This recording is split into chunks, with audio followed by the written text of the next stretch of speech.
தமிழகம் முழுவதும் உள்ள கூட்டுறவு சங்கங்களுக்கான முதல் கட்ட தேர்தலில் விறுவிறுப்பாக வேட்புமனு தாக்கல் துவங்கியது.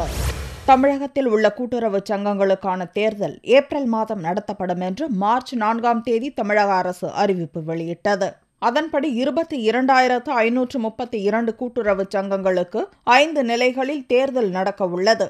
முதல் நிலையில் 22,192 சங்கங்களுக்கு வரும் ஏப்ரல் 5, 12, 19 மற்றும் 27ஆம் தேதிகளில் தேர்தல் நடக்கிறது.